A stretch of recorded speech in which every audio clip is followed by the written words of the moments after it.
மே 13, 2023 கர்நாடக மாநிலம் தன்னுடைய அடுத்த முதல்வர் யார் என்பதை எதிர்பார்த்து தொலைக்காட்சி திரைகளின் முன்பாக காத்து கிடந்தது.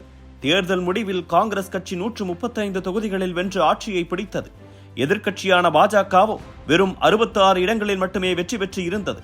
இந்த நேரத்தில் காங்கிரசின் இந்த மகத்தான வெற்றிக்காக கடந்த ஓராண்டாக ஓயாமல் உழைத்த ஒருவரை நோக்கி ஊடகங்களின் கவனம் திரும்பியது. அவர்தான் தற்போது காங்கிரஸ் வேட்பாளராக களமிறக்கியிருக்கும் முன்னாள் IAS அதிகாரி சசிகாந்த் செந்தில். சென்னையில் பிறந்த Sasikanth Senthil Trichy national institute of டெக்னாலஜியில் தனது பட்டப்படிப்பை முடித்தார். இளம் வயதில் இருந்தே IAS ஆக வேண்டும் என்ற கனவை சுமந்தபடியே பள்ளி படிப்பு மற்றும் கல்லூரி நாட்களை கடந்த சசிகாந்த் கல்லூரி முடித்தவுடன் UPSC தேர்வுக்காக தன்னை தயார்படுத்திக் கொள்ள தொடங்கினார். மிகுந்த ஆர்வத்தோடு தீவிரமாக உழைத்த சசிகாந்த் UPSC தேர்வில் இந்திய அளவில் 9வது இடத்தை பிடித்து தேர்ச்சி பெற்றார். இதைத் தொடர்ந்து 2009ஆம் ஆண்டு கர்நாடக மாநிலம் பெல்லாரியில் உதவி ஆணையராக நியமிக்கப்பட்டார். ராய்ச்சூர், சித்ரதுர்கா, தக்ஷண கன்னடா ஆகிய கர்நாடக மாவட்டங்களின் துணை ஆணையராகவும் பணியாற்றி இருக்கிறார். அந்த சமயங்களில் மிக சிறப்பாக செயல்பட்டு அந்த மாவட்டங்களில் நடந்த மணல் கொள்ளையை தடுத்து நிறுத்தியது, சட்டம் ஒழுங்கை தன் கட்டுப்பாட்டுக்குள் வைத்திருந்தது, மதவாத அமைப்புகளுக்கு கிடைத்துக் கொண்டிருந்த நிதி உதவியை தடுத்து நிறுத்தியது என்று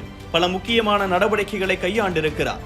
மேலும் சிவமோக மாவட்ட பஞ்சாயத்துகளின் தலைமை பொறுப்பிலும் செயல்பட்டிருக்கிறார். குறிப்பாக இவர் பொறுப்பேற்ற பின்னர்தான் தக்ஷண கன்னட மாவட்டத்தில் மதக்கலவரங்கள் முற்றிலுமாக குறைந்ததாக மக்கள் மகிழ்ந்தனர். அதே தக்ஷண கன்னட மாவட்டத்தில் வரலாறு காணாத மழையால் வெள்ளம் ஏற்பட்ட போது சசிகாந்தின் சிறப்பான நடவடிக்கைகளால் மக்கள் விரைவாக மீட்கப்பட்டதோடு பாதிக்கப்பட்ட பகுதிகளில் சீரமைப்பு நடவடிக்கைகள் முழுவீச்சில் நடைபெற்றன. இப்படி தொடர்ந்து சிறப்பாக செயல்பட்டுக் கொண்டிருந்த நிலையில் 2019ஆம் ஆண்டு தன்னுடைய தக்ஷண கன்னட மாவட்டத்தின் துணை ஆணையர் பணியை ராஜினாமா செய்தார் சசிகாந்த் செந்தில். எதற்காக இந்த திடீர் பதவி விலகல் என்று அவரிடம் கேட்டபோது, தேசத்தின் அடிப்படை கட்டமைப்பு மிகவும் மோசமாக சிதைக்கப்பட்டு இருக்கிறது, அதை சீர் செய்ய வேண்டும், அதற்கான பணிகளில் இறங்கவே இந்த பதவியை ராஜினாமா செய்தேன் என்று விளக்கம் அளித்தார். பாஜக அரசை பாசிச அரசு என மிக கடுமையாக விமர்சனம் வைத்தார். பணியிலிருந்து விலகிய சசிகாந்த் நிறைய பயணங்களை மேற்கொண்டார், பலரை சந்தித்தார். CAA, NRC போன்ற சட்டங்களுக்கு எதிராக செயல்பட்ட பல அமைப்புகளுக்கு ஆதரவாக நின்றார். அவர்களோடு இணைந்து பல போராட்டங்களில் பங்கேற்றார். மக்களை சந்திப்பது,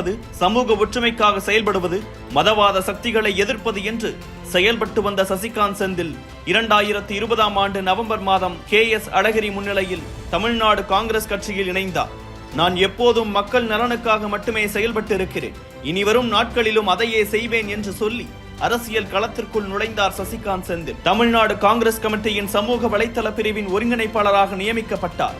இந்நிலையில் கர்நாடகாவில் தேர்தல் களம் சூடேற தொடங்கிய சமயத்தில் பாஜக, காங்கிரஸ் என்று 2 கட்சிகளும் தேர்தலுக்கான பணிகளை முடுக்கிவிட தொடங்கின. ஆளுங்கட்சியாக இருந்த பாஜக அசால்ட்டாக இருக்க 1 வருடத்திற்கு முன்னரே தேர்தலுக்கான தங்களுடைய வேலையை தொடங்கியது காங்கிரஸ். சசிகாந்த் செந்தில் தலைமையில் கர்நாடகாவில் 3 வார் ரூம்கள் அமைக்கப்பட்டன. தேர்தல் வியூக வகுப்பாளர் சுனிலோடு இணைந்து பணியாற்ற தொடங்கினார் சசிகாந்த். 2023 தேர்தலை எதிர்நோக்கி ஓராண்டு முழுவதும் கர்நாடகாவிலேயே தங்கி பணியாற்றினார்.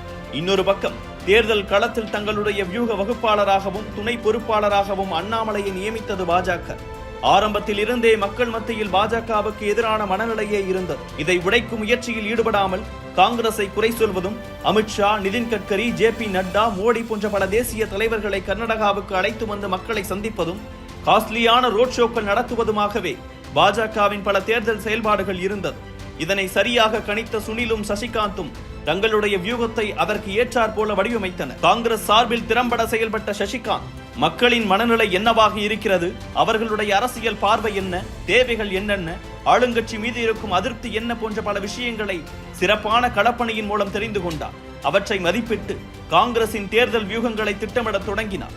ஹிஜாப் பிரச்சனை, மதமாற்ற தடை சட்டம், பெங்களூரு உள்கட்டமைப்பு பிரச்சனைகள் என்று மக்கள் கொந்தளித்த அனைத்து பிரச்சனைகளிலும் வார் ரூம்களின் செயல்பாடுகளை தீவிரப்படுத்தினார். பாஜகவின் ஊழல்களை கணக்கச்சிதமாக மக்கள் மத்தியில் கொண்டு சேர்க்கும் முயற்சிகளை வார் ரூம்கள் மூலமாக மேற்கொண்டார். குறிப்பாக PCM போன்ற முயற்சிகள் சிறப்பான பலனை கொடுத்தன. பாஜக ஆட்சி காலத்தில் கர்நாடகாவில் நல்ல மழை பெய்தும் கூட ஊரக பகுதிகளில் முறையான குடிநீர் விநியோகம் இல்லை.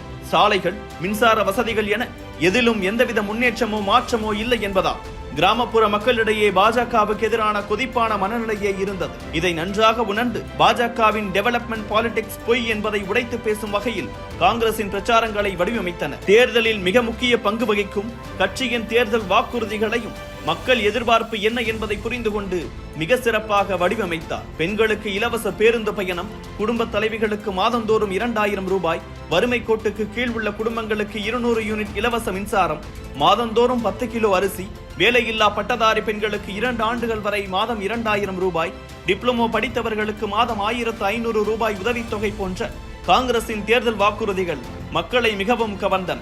இதனால் பாஜகவின் முக்கிய தலைவர்களின் பரப்புரை, பிரதமர் மோடியின் ரோட் ஷோ, கர்நாடக சிங்கம் அண்ணாமலையின் வியூகங்கள் என்று தொடர்ந்து லைம்லைட்டில் இயங்கிக் கொண்டிருந்த பாஜகவின் தொடர் செயல்பாடுகளை தாண்டி கர்நாடகாவில் தனிப்பெரும்பான்மையை கைப்பற்றியிருக்கிறது காங்கிரஸ். இந்த வெற்றியில் ராகுல் காந்தி, மல்லிகார்ஜுன கார்கே, சித்தராமையா, DK சிவகுமார் ஆகியோருடன் திரைமறைவிலிருந்து சைலண்டாக செயல்பட்ட சசிகாந்த் செந்திலுக்கும் முக்கிய பங்கு இருக்கிறது என்கிறார்கள் அவருடன் பணியாற்றிய காங்கிரஸ் நிர்வாகிகள்.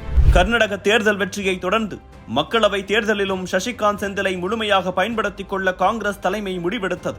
அதன்படி தற்போது திருவள்ளூர் தொகுதி வேட்பாளராக அவரை களமிறக்கி இருக்கிறது காங்கிரஸ் கட்சி. கர்நாடகாவில் காங்கிரசின் தேர்தல் வெற்றியை உறுதி செய்தவர் தன்னுடைய வெற்றிக்காக எடுக்கப் போகும் அரசியல் நகர்வுகள் என்னவாக இருக்கும் என்பதற்கான எதிர்பார்ப்பு எகிரி இருக்கிறது.